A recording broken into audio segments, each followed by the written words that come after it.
In this video, we approximate pi to 5 decimal places using Dalzell's integral.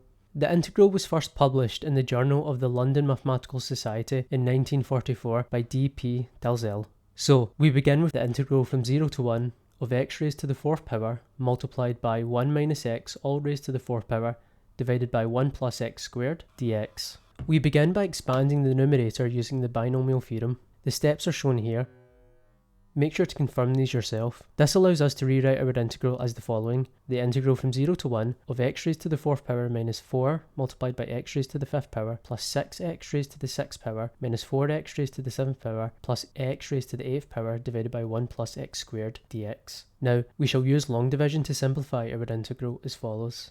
We first divide the leading term of the dividend by the leading term of the divisor and write down the result in the upper part of the table.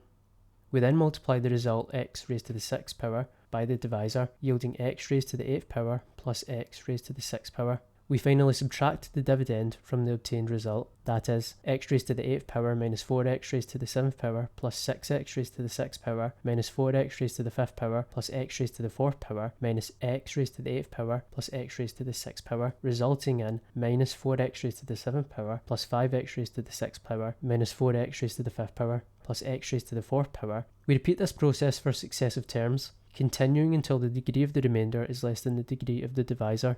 We can therefore say that x raised to the 8th power minus 4x raised to the 7th power plus 6x raised to the 6th power minus 4x raised to the 5th power plus x raised to the 4th power divided by x squared plus 1 is equal to x raised to the 6th power minus 4x raised to the 5th power plus 5x raised to the 4th power minus 4x squared plus 4 plus minus 4 divided by x squared plus 1. This result implies the following, that is, we can rewrite our previous integral as the integral from 0 to 1 of x raised to the 6th power minus 4x raised to the 5th power plus 5x raised to the 4th power minus 4x squared plus 4 plus minus 4 divided by x squared plus 1 dx. Now, we can use the sum rule, power rule, in the following integral identity to evaluate the integral as follows. We therefore have that the integral from 0 to 1 of x raised to the 4th power multiplied by 1 minus x raised to the 4th power divided by 1 plus x squared dx is equal to 22 divided by 7 minus pi.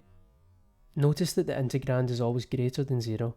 This implies that 22 divided by 7 is greater than pi. Now, let's define another function, f of x equal to 1 plus x squared. Notice that the derivative of this function is always greater than 0 for all x in the open interval from 0 to 1. Therefore, 1 plus x squared is greater than 1 and less than 2 for all x in the open interval from 0 to 1. Using this information, we can define the following inequality.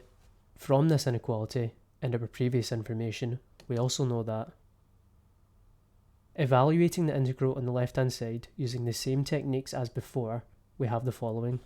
That is, the integral from 0 to 1 of x raised to the 4th power multiplied by 1 minus x to the 4th power divided by 2 dx is equal to 1/2 multiplied by 1 over 5 minus 2 over 3 plus 6 over 7 minus 1/2 plus 1 over 9, which is equal to 1 over 1260. Finally, evaluating the integral on the right-hand side in the same way, we have that the integral from 0 to 1 of x raised to the 4th power multiplied by 1 minus x to the 4th power dx is equal to 1 over 5 minus 2 over 3 plus 6 over 7 minus 1/2 plus 1 over 9 is equal to 1 over 630. This leads us to the following result, that is, 22 divided by 7 minus pi is less than 1 over 630 and greater than 1 over 1260. Now, we want pi to be positive, so let's multiply our inequality by -1. This gives pi minus 22 divided by 7 is less than minus 1 over 1260 and greater than minus 1 over 630. And finally, adding 22 divided by 7 to both sides of the inequality produces a lower and upper bound on pi to 5 decimal places. And there we have it, Dalzell's integral. Thank you very much for watching. I hope you found this content useful. If you have any questions, make sure to leave them in the comment section below. I hope you have a great day.